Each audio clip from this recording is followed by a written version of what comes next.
So, hello and welcome to another episode of Inspired Good Fat Life. And I am off the freaking charts, excited about our guest today. But before I introduce him, I just want to remind you to check out our magazine and website at goodfatlife.com. We're just in the final edit portion for our upcoming January issue, which we are really, really excited about. So check us out. We got lots of things going on. And that said, I am so delighted to introduce to you Mr. Lucas Root. And he has, I'll just say, hey, Lucas, the distinct, in my world, distinct honor. We're honored as being our food editor for Good Fat Life. And Lucas brings, yeah, exactly. Lucas brings a wealth. I don't even think that describes the magnitude of your expertise and knowledge and resources around food, food and the origin of food, the impact of food on our bodies and our communities. And it's just so comprehensive, the world of food that you live in. So welcome, Lucas. Hey. Hey, thank you for having me. Yeah. And What a lovely intro. well, it's just, I'm serious. I'm just so excited about all that you bring. And as we're editing the January issue and your articles and your food contributions and stuff, I just can't wait to make those recipes. And actually, where I have got like a couple parties planned to create that whole dinner for friends and family. So tell us Oh, about you're gonna you. have fun. I'm That already having fun, right? Just the anticipation. for the guests that are listening, I personally cooked the meals that you're going to be showing in Q1 for my birthday. Like that was the thing I wanted to do on my birthday was take out the entire afternoon and spend 3 or 4 hours cooking those meals and like really getting into them and having fun with them. Um, So and yeah, it was great. yeah, so and that's another thing that I love about. I'm so excited about you being part of the Good Fat Life team and community is because of your passion for food, and not just the food, but the origins of the food and the preparation of the food and the community that gathers around the food, right? Yeah, So talk yeah, to us about that. that's what makes it, right? I mean, when you think about anything, everything, like go super wide. When you think about anything, people get into any profession that they're in. They start going down the road of any passion that they're in because of how it makes them feel, either um, you know, inside their deepest, darkest moments, or when they're together with their family and friends. And for me, sitting down around a table with, two, three, five, eight, 10 people who are all communing, spending time getting deep personal interactions, is that's that is the perfect moment. It's the moment that I seek all the time. It's the perfect moment, and food plays a role in that. It's people look at that and they're like, food is core. It's central to that experience. It's not really. The interactions and the relationships and people having really amazing conversation, but food is what helps us want to be at a table instead of wandering around doing other things. It's what helps us want So, to be in this tight little group instead of, whatever else we might be doing, watching TV perhaps. right. Oh, that's an interesting perspective on it. I mean, what we typically hear is that we've gathered. It's the food that brings us together, and it is, but that's not the point. There's a bigger purpose for coming together Yeah. than just to eat. That's interesting. Music does this. Music can do something similar, but when we're sharing the music, we're not having conversation, right? Yep. We're listening. We're not. It's not two way as much. So, Yeah. so, so how did you, I mean, what prompted you to, what was your journey to become such a chef? Um, and, and so deep into food? Such fun. Yeah. I am I'm 55% Italian. Um, Ironically, almost exactly that. I've had my genes tested. Yeah. Um, and so my mother is 100%, and and food is sort of a core part of the experience of being an Italian. So all the way growing up, my entire childhood, I would go in the kitchen and just help out, and so I learned the passion of making food and the enjoyment that you can have of being a part of what brings those people together around that table. And again, once you're there, once you're at the table, the food isn't the thing that keeps the conversation going. It just brought us to the table. But that's what makes it amazing. Is we get to draw people together with this thing, this casserole or this dessert or whatever it is that you're serving people. And then I went off to college, and I became the weird guy who needed to have a hot plate and a skillet in my dorm so that I could cook for myself. Like I was that weird guy. Well, and I Everybody gotta, else is buying. Go ahead. yeah, chicken nuggets. Yeah, exactly. Everyone else is buying chicken nuggets, and I still had a college budget, so I was buying the last day available steaks on the shelf, like the ones that are going to go bad tomorrow. But I would go to the grocery store and buy steak instead of chicken nuggets, and I would cook it up in my little skillet. And then, similarly, I was the guy that would buy red wine, now cheap red wine, instead of 24 packs of beer, because the experience that I get when I'm engaging with my food is so important to me that I'd rather find a way to make that something interesting to me than just fuel the fire. And there's value to fueling the fire, but to me, I wanted something more than just fueling the fire. Um, and that sort of was the beginning of my um, approach to being a self-taught chef. It started there. Like, I had the foundation that my mother gave me, and then I went to college and just realized through that experience that just fueling the fire was not enough for me. Bigger Yeah, experience. Yeah. I So, want the bigger experience. well, and so I have to say, Lucas, I was in a doc lab for our PhD studies, and Lucas and I are in the same cohort, and that's how we met. And Yeah. he created meals for the group. We were in Sedona for 4 days, and the meals were fantastic. I mean, it's obvious that you put Thank an you. amazing amount of love and thought and consideration into everything that you do. And he brings his own knives and knife sharpener. And Lucas taught me how to sharpen knives in a meditative space. And I have to tell Mm. you, I got my knife sharpeners, and I haven't sharpened them yet since I got the new sharpener, but I'm going to. You're waiting for me to come visit, right? I am. I am. And to have the time to have that, just be with my knives, sharpening them. And Yeah. it's so interesting how when our perspective shifts, right? Instead of, I was making a salad the other day, and my knife was just not behaving properly, but there was something kind of wonderful in that magic of, oh, but I can correct this so that chopping my vegetables is a joy. And Yeah. and it shifted. I mean, seriously, it shifted the energy from like, ugh, I hate chopping vegetables because it's painful, to like, oh my gosh, this can be an amazing experience. Um, Mhm. and so thank you for that. And I'm excited. Oh, So my pleasure. so when you think about like good If fat if I life, do nothing good ever again, that was enough.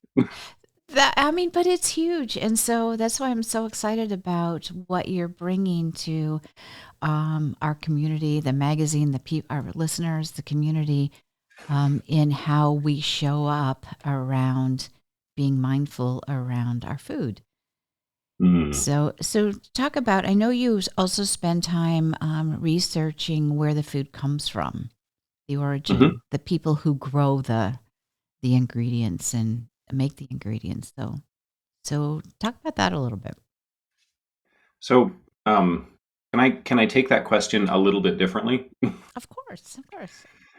My wife and I went to Colombia in 2016, and those of you who are aware of Colombian food know that chicharrón is like a thing. Like you go to restaurants to get a chicharrón. Like people are proud of the way that they put together their chicharrón, which is just for us Americans who don't know what that is. It's just a very different way of eating bacon, Hmm. um, Okay.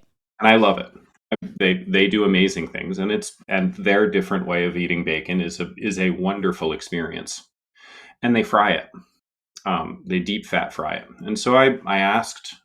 I was there with my wife's family, and I asked her aunts who are Colombian, um, how did this used to get cooked? You know, before there were deep fat fryers available, before you could just go back in the back room there and dunk it into the deep fat fryer. And her aunts looked at me like I was crazy. What do you mean? Why are you asking that? Um, and so that kicked off the quest of that particular vacation for me, was to figure out how chicharron was made back before they had deep fat fryers, and then of course to try it, because what they do, their different way of presenting bacon to us is wonderful, and also that came from something. And when it came from something, whatever that was before mattered. It was meaningful. So I'm going to tell you the answer to that, but I want to come back to it. Okay. Um, if you read many of the different religious texts, and I'm going to go there, and you notice that most of the religions have very specific prescriptions about exactly why you should and should not eat some foods. Now, they didn't have the scientific and medical knowledge that we have today. But when, for instance, in the Jewish religion, they said you should not eat pork, and they talk about why. And of course, the people who read that today say that's just ridiculous. Um, there is actually a very, very valid reason to not eat pork outside of modern cooking, because pigs carry a particular parasite called trichomoniasis, which is really, really dangerous to humans. It actually does transfer from pigs to humans very effectively, and it kicks our butts. And so when you get into this cultural tradition, and in this case they took a cultural tradition and made it into a part of their religion. When you get into this cultural tradition, what you start to understand is that people were making decisions for a good reason, and they pass it along, maybe in a way that looks like tradition instead of in a way that looks like the way that we share knowledge today. So we receive tradition today and say that doesn't make any sense, but it came from somewhere and it means something and it's important.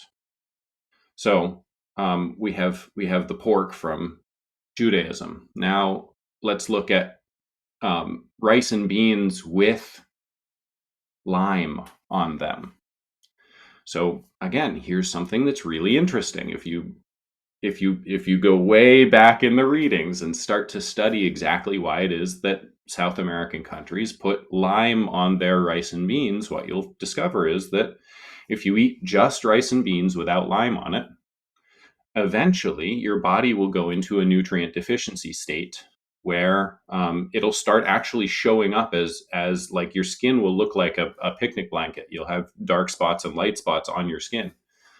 But if you put lime on it, all of a sudden, just that fresh lime changes the way that we ingest the nutrients of cooked rice and beans, so that that doesn't happen anymore. Now, that doesn't make it nutritionally complete, but it at least makes it good enough so that we don't go into that particular nutrient deficient state. I've never heard that before. That's fascinating. Right? It's amazing.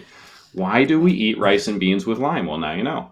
Now I Um, know. Yeah. and the more that we look at traditions where people are passing along really important knowledge, and they're passing it along through tradition, through culture, through a food culture, a food philosophy that culture has brought together and made important.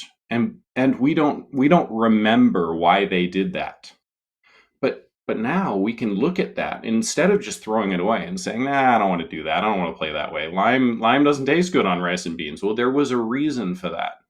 And understanding what that reason is can help us to honor the tradition, both in making sure that I live a nutritionally complete life, Right. but also to appreciate what our ancestors passed down inside that food tradition in new ways. And that's really what I'm focused on when I do the research that I do. So back to chicharron, bacon. It turns out before there were deep fat fryers, what they would do is they had they don't call it this, but they had a wok, a semi rounded frying pan, and they would take this wok and fill it up with water and put it on a flame, and they would put their chicharron, which is again it's a thick cut bacon, and they cut almost to the skin. Oh, the skin stays on in chicharron, by the way. And Okay. they cut almost to the skin, so there are chunks sitting on the skin of the bacon, and they put it into the water, and they boil the water down. So there's plenty of water. They boil it all the way down until the water's gone, and then the last little bit, which is the rendered fat that's coming out of the bacon, the last little bit there is what they would do the last bit of frying, and you just fry it on all sides after the water had boiled down. And I, Wow. I spent some time thinking about that, and I was like, yeah, that makes sense. And I totally understand how that turned into a deep fat fryer. I said, now that I get it, I want to try something else. I want to bake it. So I went and bought chicharron, and I prepared it the way that they prepare it. You do specific things to the skin, and you season it in a very specific way. And in fact, you actually let it sit for a little while after you've seasoned it. And then I put it into the oven and I baked it. And again, my aunts were looking at me like I was crazy. Like, that's not how you make chicharron. What are you doing? What's wrong with you? And it came out amazing. It came out amazing.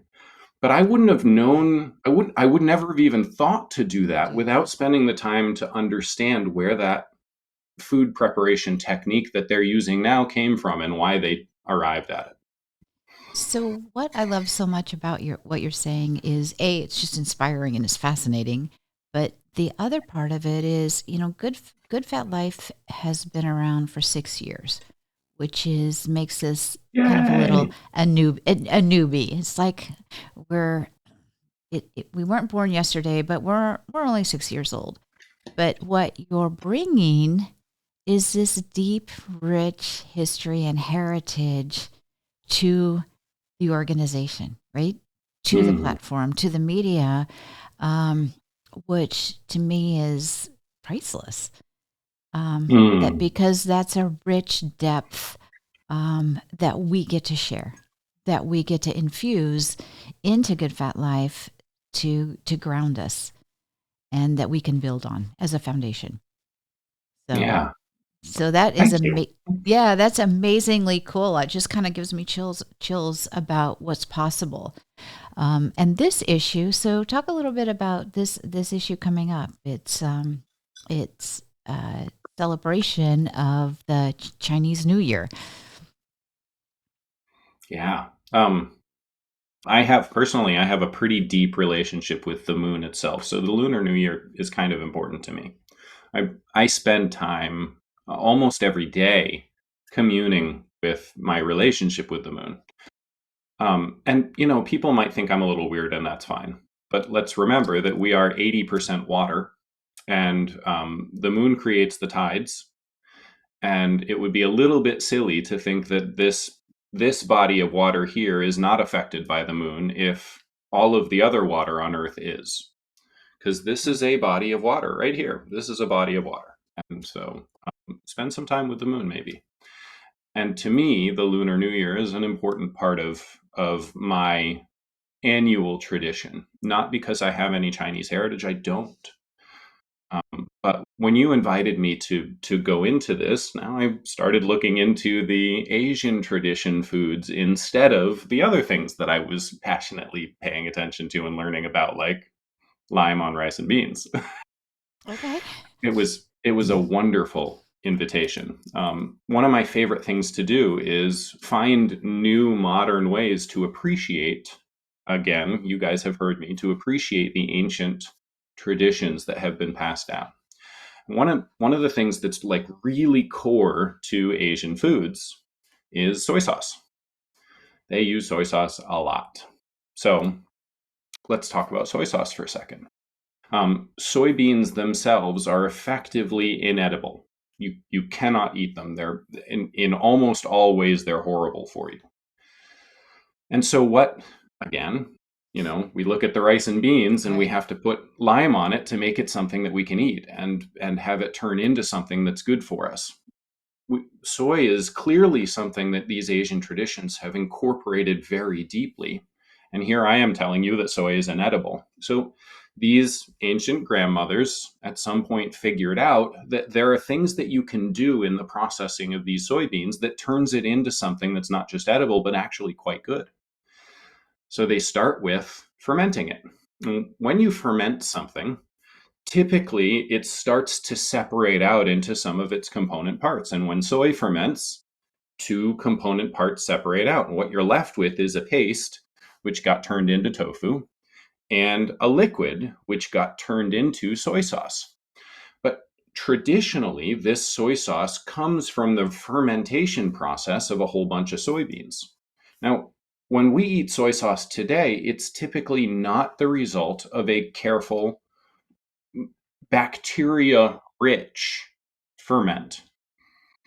It's something else. It was produced in a factory by machines to taste kind of like what you think soy sauce is supposed to taste like. So I look at soy sauce today and I'm like, I don't want to have anything to do with that. That's not fun. But again, I'm going to get into the tradition. I'm going to find out exactly why it is that people are doing this and where it came from and how it was valuable and how these ancient, really wise people figured out how to turn this thing that I know is not food into something that actually is food. How do I honor that tradition? So I did that. And it turns out there are people who are using fermented products that taste kind of like soy sauce, but they're not using soy to do it, at least not here in the United States anymore.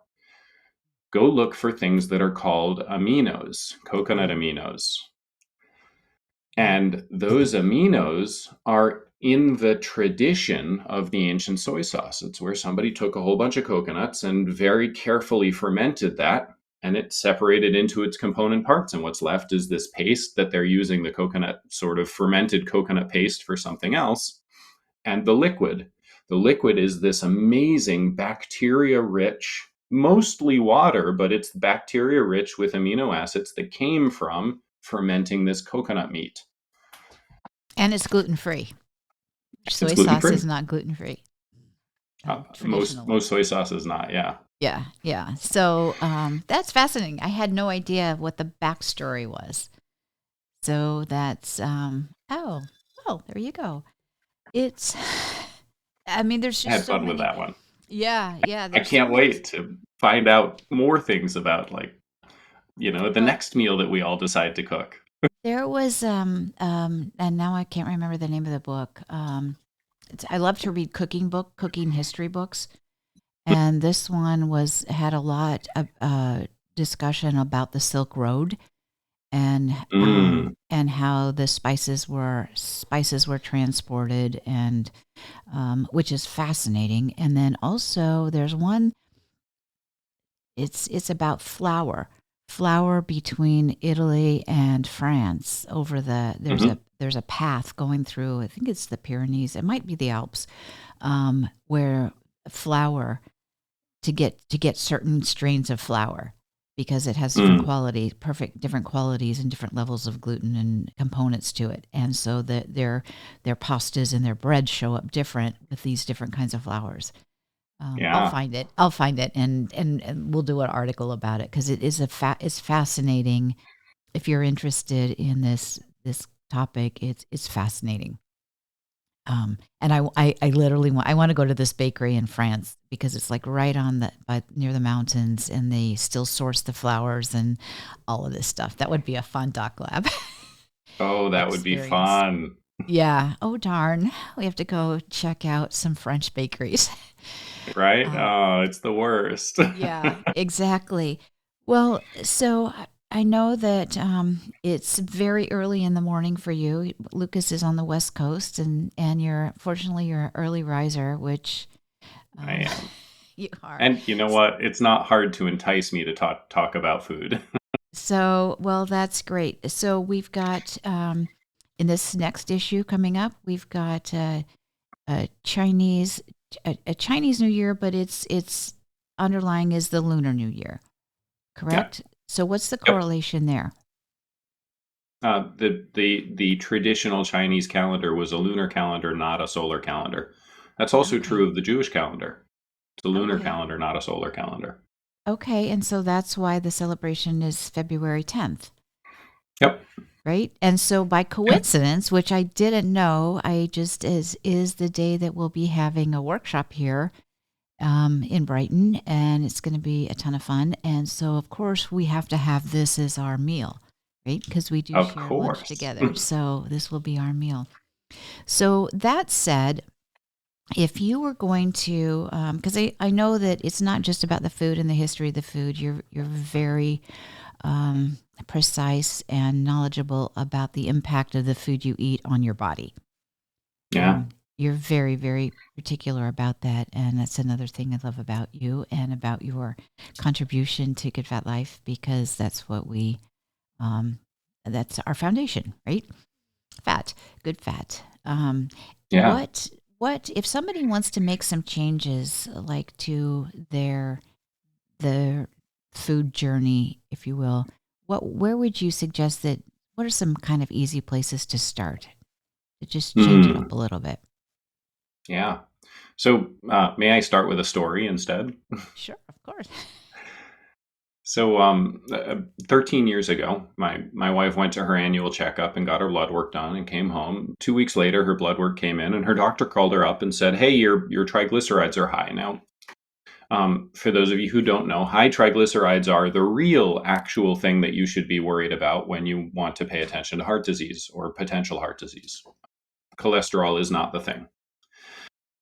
And so we paid attention to that. We listened carefully. We went in for a follow up. I don't know, a week or two after that.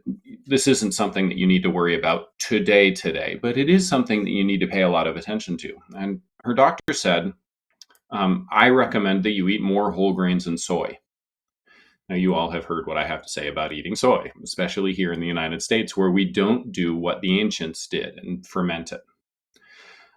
So I went home and I spent time really thinking about the doctor's recommendation: eat more whole grains and soy. Now, I've always been the chef inside of our family. I cook all our meals. I'm very careful. I'm meticulous. I'm thoughtful.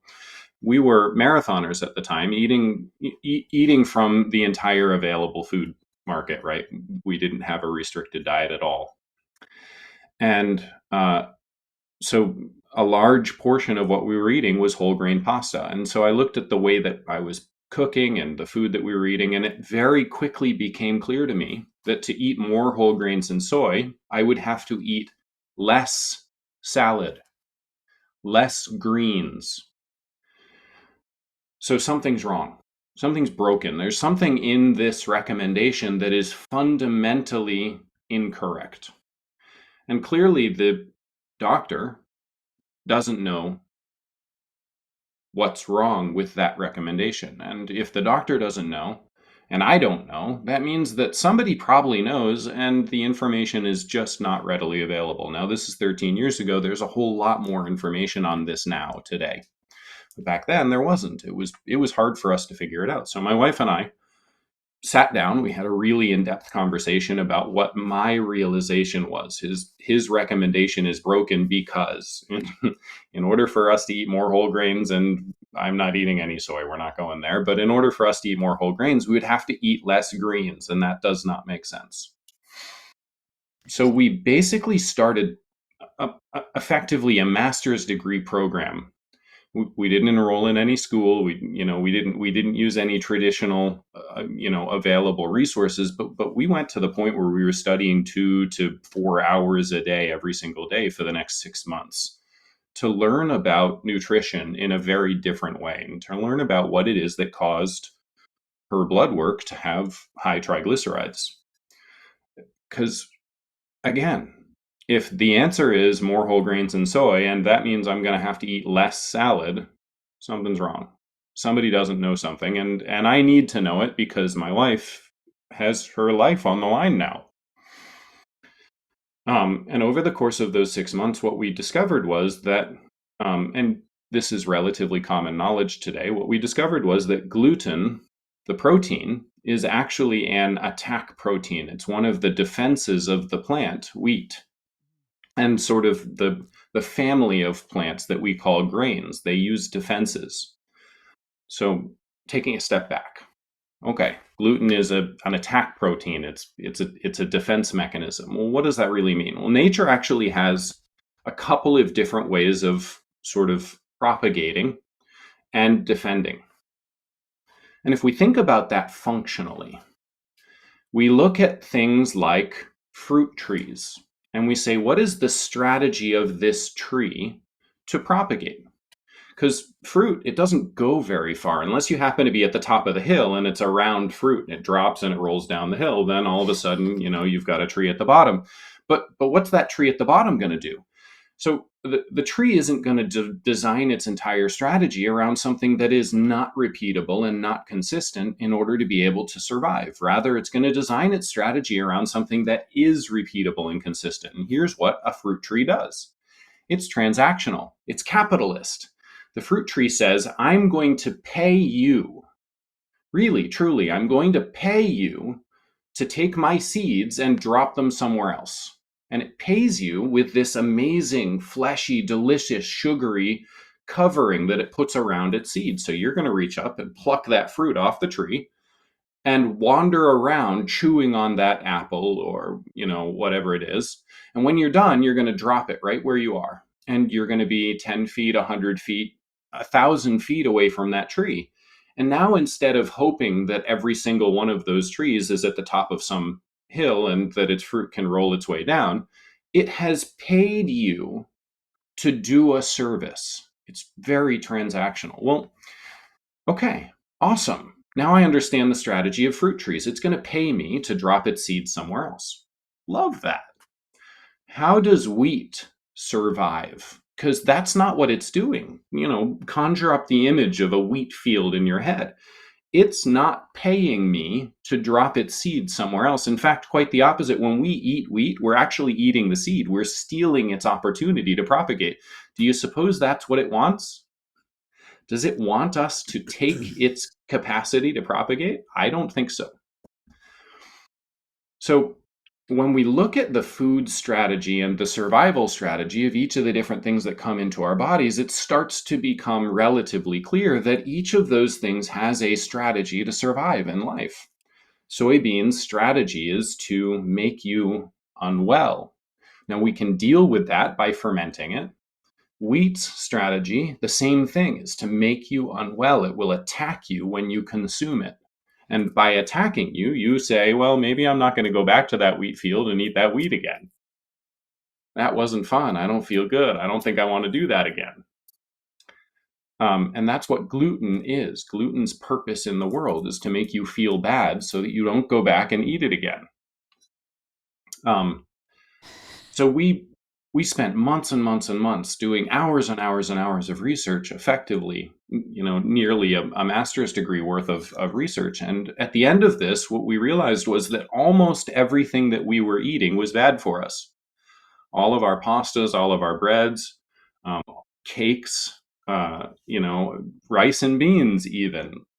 Almost everything we were eating was bad for us. And ironically, when the doctor said you need to eat more soy and whole grains, his recommendation was literally upside down. What we needed to do was cut out whole grains and soy. So we did.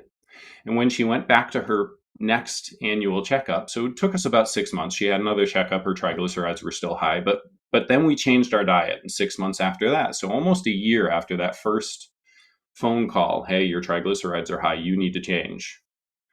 She goes back in, and her blood work is absolutely perfect. And the doctor said, I don't get it. What are you taking? Are you seeing another doctor? What did they give you? What's going on here?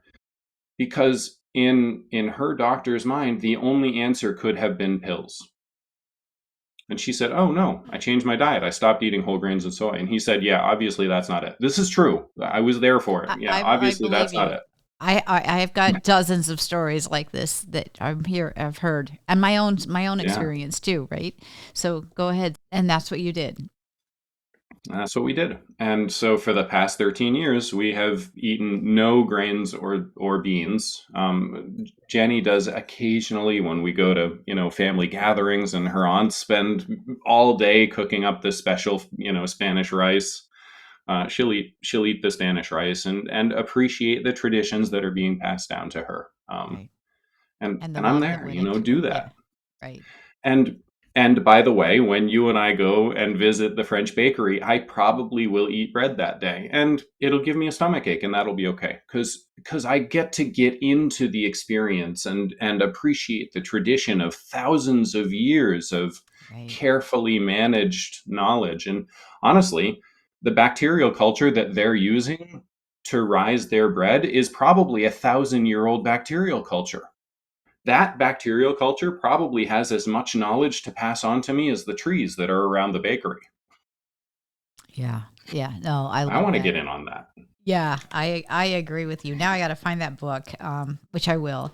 So, oh my gosh, there's just so many things to talk about, and right. Well, in Good Fat Life, one of the reasons that it was born was the same thing. A diagnosis is with high cholesterol, and the recommendation to stop eating fat, eat a very Mm. low fat diet. Well, we know that that's just not the right answer.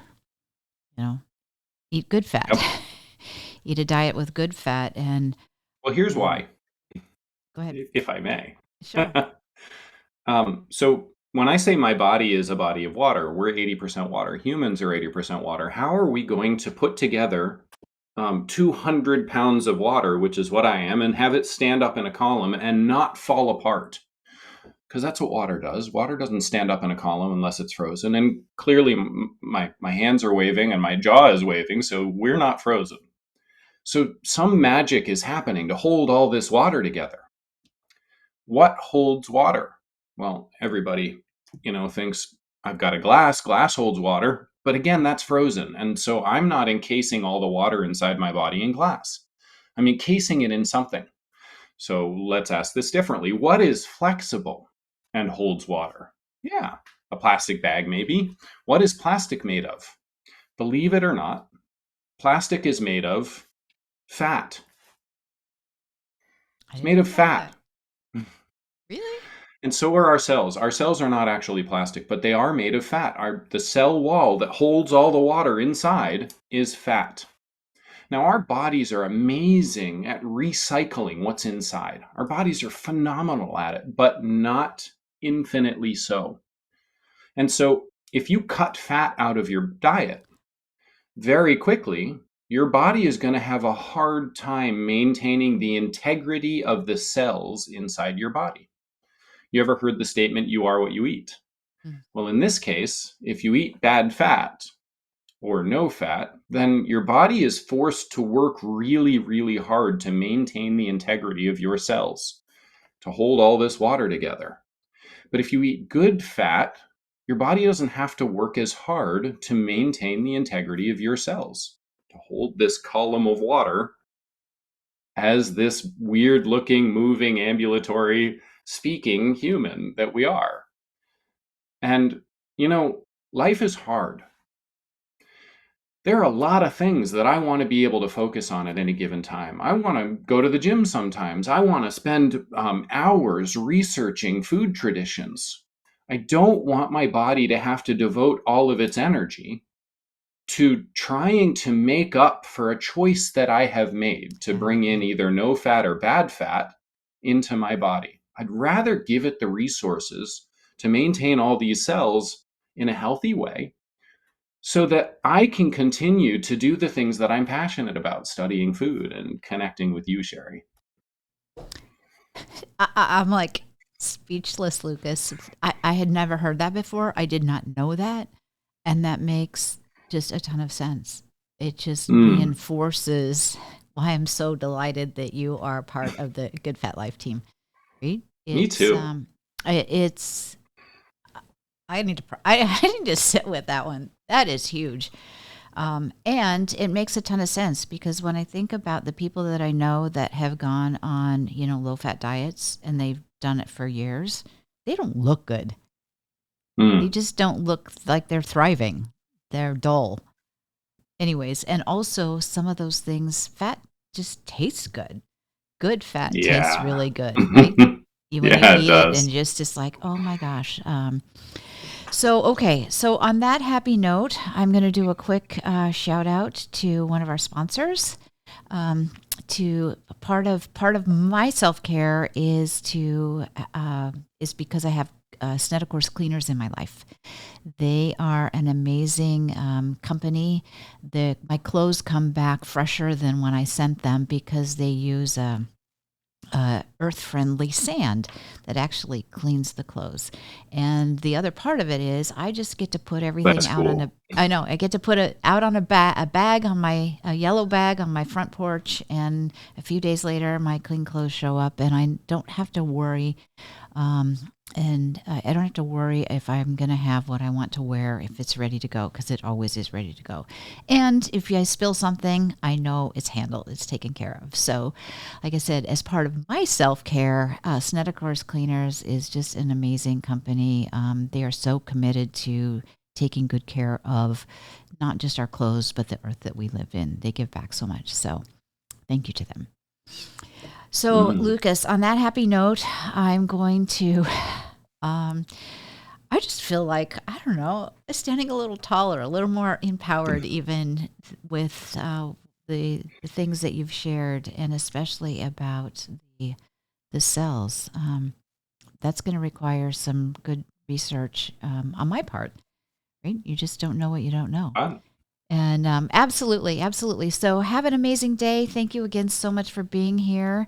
And we encourage our viewers and our community to check out goodfatlife.com, and you will find these amazing recipes and stories for the lunar new year, a feast of deliciousness. And so thank you. Thank you. Yeah, to many more amazing conversations. Let's do it. Yeah. All righty. Talking about food, it's not hard to get me to talk about food. Yeah, I can tell. And you're just such a wealth of knowledge. I mean, I know that you've got PhDs in certain topics of foods. So that's great. So, okay, on that happy note, go out and live your good fat life.